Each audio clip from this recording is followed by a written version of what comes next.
World leaders will start descending on the Scottish city of Glasgow on Sunday for the United Nations COP26 summit.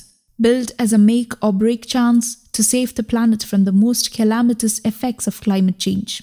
Delayed by a year because of the COVID-19 pandemic, COP26 aims to keep alive a target of capping global warming at 1.5°C above pre-industrial levels, the limit scientists say would avoid its most destructive consequences. Meeting that goal, agreed in Paris to much fanfare in 2015, will require a surge in political momentum and diplomatic heavy lifting to make up for the insufficient action and empty pledges that have characterized much of global climate politics. The conference needs to secure more ambitious pledges to further cut emissions, lock in billions in climate finance, and finish the rules to implement the Paris Agreement with the unanimous consent of the nearly 200 countries that signed it. Let's be clear, there is a serious risk that Glasgow will not deliver. UN Secretary-General Antonio Guterres told leaders of the Group of 20 rich nations last week. Countries' existing pledges to cut emissions would see the planet's average temperature rise 2.7°C this century, which the UN says would supercharge the destruction that climate change is already causing by intensifying storms, exposing more people to deadly heat and floods, killing coral reefs and destroying natural habitats. The signals ahead of COP26 have been mixed. A new pledge last week from China, the world's biggest polluter, was labeled a missed opportunity that will cast a shadow over the two-week summit. Announcements from Russia and Saudi Arabia were also lackluster. The return of the United States, the world's biggest economy, to UN climate talks will be a boon to the conference after a 4-year absence under President Donald Trump. But like many world leaders, President Joe Biden will arrive at COP26 without firm legislation in place to deliver his own climate pledge. As Congress wrangles over how to finance it and new uncertainty about whether US agencies can even regulate greenhouse gas emissions. Leaders of the G20 meeting in Rome this weekend will say they aim to cap global warming at 1.5°C but will largely avoid firm commitments, according to a draft statement seen by Reuters.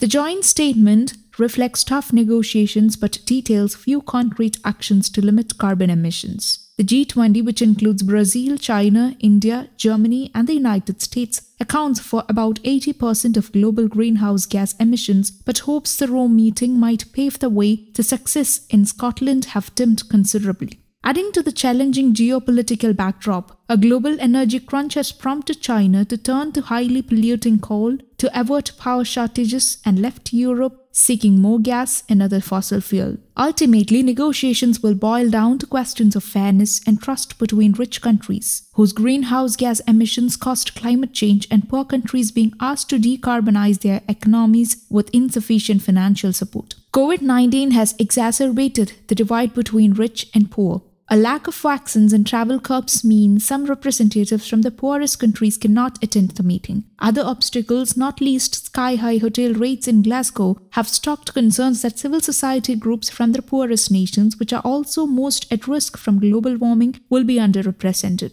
COVID-19 will make this UN climate conference different from any other, as 25,000 delegates from governments, companies, civil society, indigenous peoples and the media will fill Glasgow's cavernous Scottish event campus. All must wear masks, social distance and produce a negative COVID-19 test to enter each day, meaning the final hour hurdles of negotiators that clinched deals at past climate talks are off the table. Attendees who test positive must quarantine for 10 days, potentially missing most of the conference. World leaders will kickstart COP26 on Monday with 2 days of speeches that could include some new emissions-cutting pledges before technical negotiators argue over the Paris Accord rules. Any deal is likely to be struck hours or even days after the event's November 12 finish date. Outside, tens of thousands of protesters are expected to take to the streets to demand urgent climate action. Assessing progress will be complex. Unlike past climate summits, the event won't deliver a new treaty or a big win, but seeks to secure smaller but vital victories on emission-cutting pledges, climate finance and investment. Untimely success will be judged on whether those deals add up to enough progress to keep the 1.5°C goal alive, still a long way off.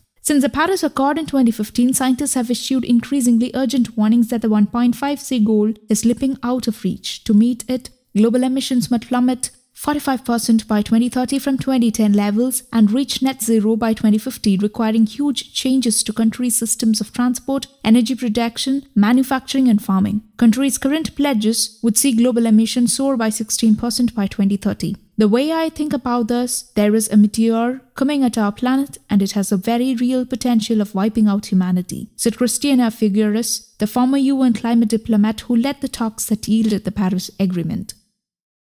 News Desk, Kaumudy Global.